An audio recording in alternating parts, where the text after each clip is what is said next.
जय हिंद दोस्तों, कैसे हैं आप लोग। तो आज हम बात करने वाले हैं 2016 में आई एक slasher horror film x giant के बारे में। दोस्तों ये फिल्म पॉल बनियन की कहानी पे आधारित है जो कि काफी इंटरेस्टिंग है, तो आप इस वीडियो को पूरा जरूर देखिएगा। अगर आप चैनल पे नए हैं तो इसे सब्सक्राइब करें और बेल आइकॉन दबाएं नोटिफिकेशंस के लिए। तो बिना कोई वक्त गवाए आइए शुरू करते हैं आज का एक्सप्लेनेशन।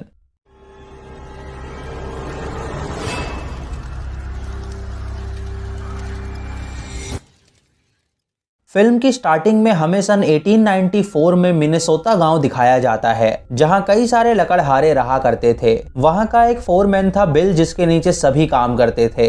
बिल एक अच्छा इंसान था और उसे गांव वालों की काफी चिंता थी। गांव के खनसामा ने सभी लोगों के लिए खाना तैयार किया था, तो वो एक लड़के को सबको बुलाने के लिए कहता है। बिल उन्हें कहता है कि वो जंगल की ओर किसी काम से जा रहा है, तो वो बाद में खाना खाएगा। ये कह के बिल वहां से चला जाता है। कुछ देर बाद जब बिल वापस आता है तो वो देखता है कि उसके गांव के लोगों को किसी ने बेरहमी से मार डाला है। तभी एक अजीब सा दिखने वाला बंदा एक्स लेके बिल के सामने आ जाता है, जिसे देख के बिल वहां से भागने लगता है। वो बंदा बिल को पकड़ लेता है और लकड़ी काटने वाले ब्लेड पे उसका सर दे मारता है, जिससे उसका सर कट जाता है और उसकी मौत हो जाती है। फिर हमें 100 साल बाद की कहानी दिखाई जाती है, जहां मिनेसोटा टाउन में एक डिपार्टमेंट ऑफ करेक्शन होता है। इस डिपार्टमेंट का काम होता है क्रिमिनल बच्चों को सुधारना। उन बच्चों को सुधारने की जिम्मेदारी वो डिपार्टमेंट सार्जेंट हुक्स को देता है और उनकी काउंसलिंग के लिए मिस सैम को रखा जाता है। तभी वो बच्चे बाहर आते हैं जिनके नाम होते हैं मार्टी, जिसने साइबर क्राइम किया था, ट्रिश जिसने एक पुलिस ऑफिसर के साथ मारपीट की थी,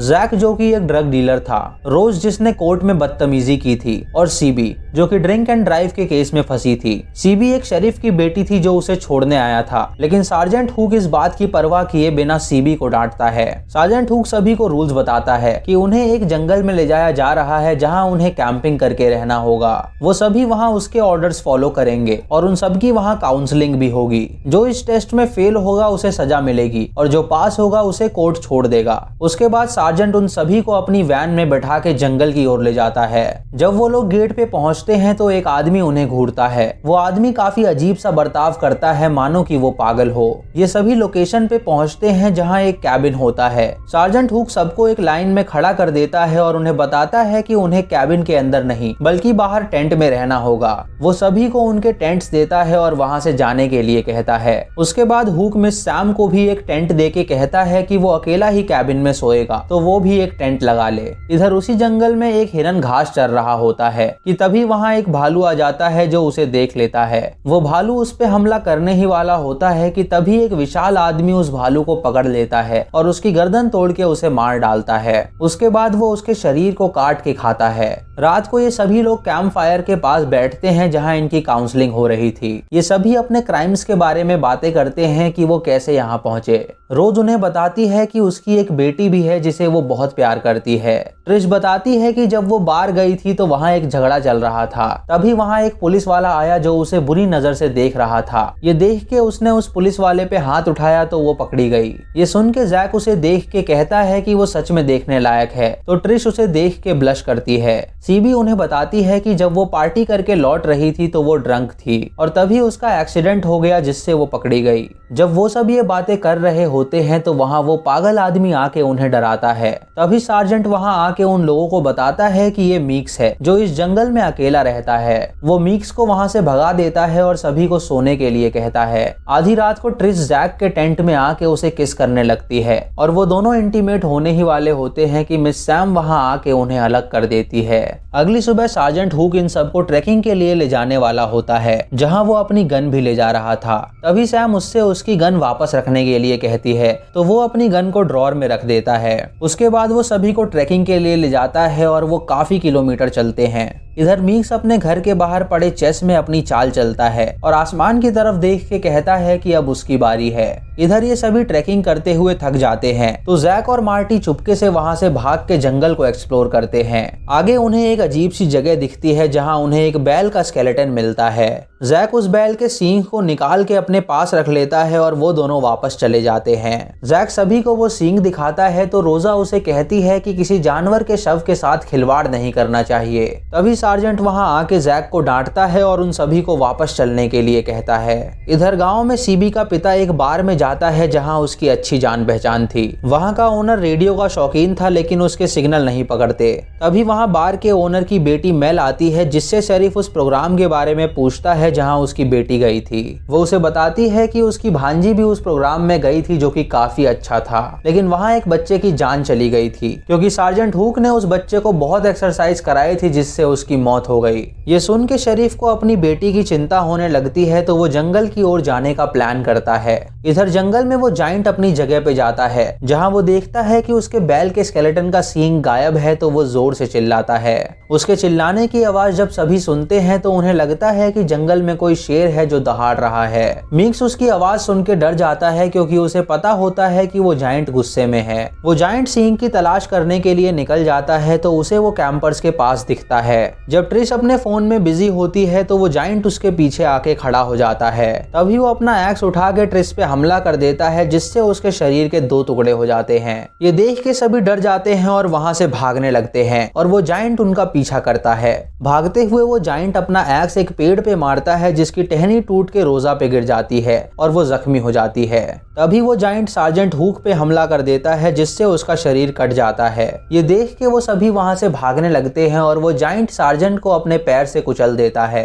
ये सभी लोग वापस कैबिन में जाके छुप जाते हैं और उस जंगल से बाहर निकलने का प्लान करते हैं। सीबी उन्हें बताती है कि अगर वो अपनी वैन तक पहुंच जाएं तो वो जंगल से बाहर निकल सकते हैं। सैम उनसे कहती है कि उस वैन की चाबी तो सार्जेंट के पास थी तो अब वो कैसे निकलेंगे। तभी मार्टी कहता है कि उसे बिना चाबी के गाड़ी स्टार्ट करना आता है। तो सैम, सीबी और मार्टी बाहर जाने के लिए तैयार हो जाते हैं। सैम को याद आता है कि सार्जेंट ने ड्रॉर में अपनी गन रखी थी तो वो उसे ले लेती है और वो तीनों बाहर निकलते हैं वैन को स्टार्ट करने के लिए। मार्टी उस गाड़ी को स्टार्ट करने की कोशिश करता है लेकिन वो गाड़ी स्टार्ट नहीं होती। तभी सैम को झाड़ियों में से कुछ आवाज आती है तो वो सबको वापस कैबिन में ले जाती है। तभी वहां वो जाइंट आके उनकी वैन को अपने साथ ले जाता है ताकि वो लोग वहां से भाग ना पाएं। उसके बाद वो जाइंट अपनी गुफा में जाके अपने एक्स पे लगा खून साफ करता है और इंतजार करता है उनके बाहर निकलने का। इधर उनके कैबिन के बाहर मीक्स भागता हुआ आता है तो वो उसे कैबिन के अंदर ले लेते हैं। मीक्स उन्हें बताता है कि उन्होंने जरूर उस जाइंट के साथ कुछ गलत किया होगा, तभी वो गुस्से में है।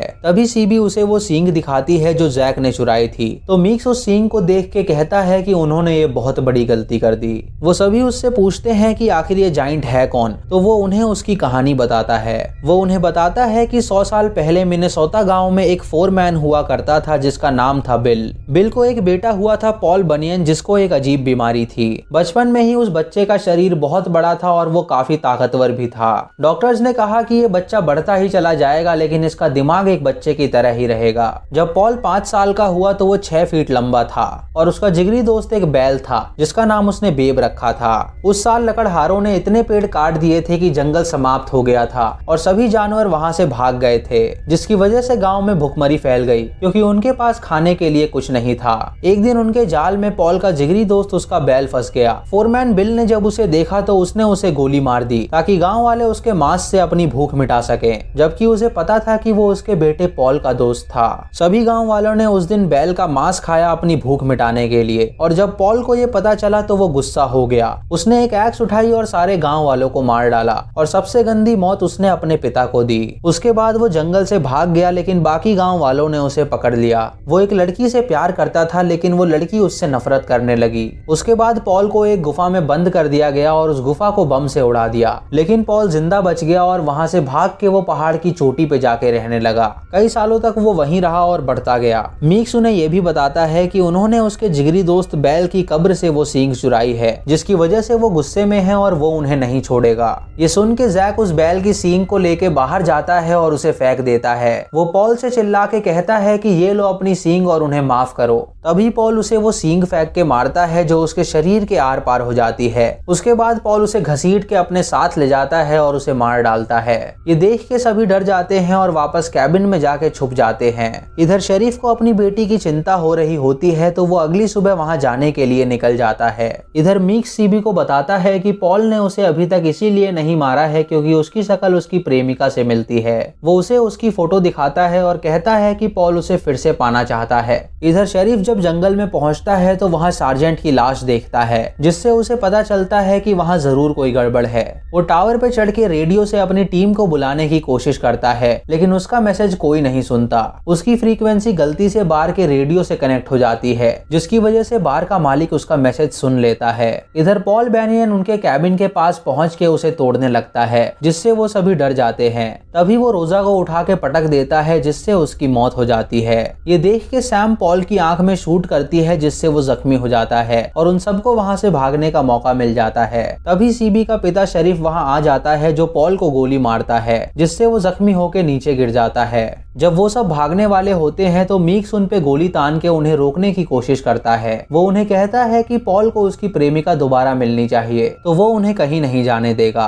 तभी मार्टी उसकी गन छीनने की कोशिश करता है, तो वो मार्टी को गोली मार देता है, जिससे उसकी मौत हो जाती है। जब मीक्स सीबी पे गोली तानता है तो पॉल ये देख के गुस्सा हो जाता है और अपना एक्स उठा के उसे मीक्स की तरफ फेंकता है, जिससे उसका सर धड़ से अलग हो जाता है और उसकी मौत हो जाती है। ये देख के वो तीनों वहां से भागने लगते हैं और पॉल उनका पीछा करता है। शरीफ अपनी बेटी को गाड़ी चलाने के लिए कहता है और वो खुद पीछे खड़ा हो जाता है ताकि वो पॉल को शूट कर सके। पॉल उन्हें पकड़ने की कोशिश करता है और इसी हड़बड़ी में सीबी का ध्यान भटक जाता है और उनका एक्सीडेंट हो जाता है। उसके बाद वो सभी भागते हुए एक डैम पे पहुंचते हैं, जहां पॉल आके उन्हें पकड़ने की कोशिश करता है। तभी वहां वो बार के सभी लोग बंदूक लेके आ जाते हैं, जो शरीफ का मैसेज सुन के वहां आए थे।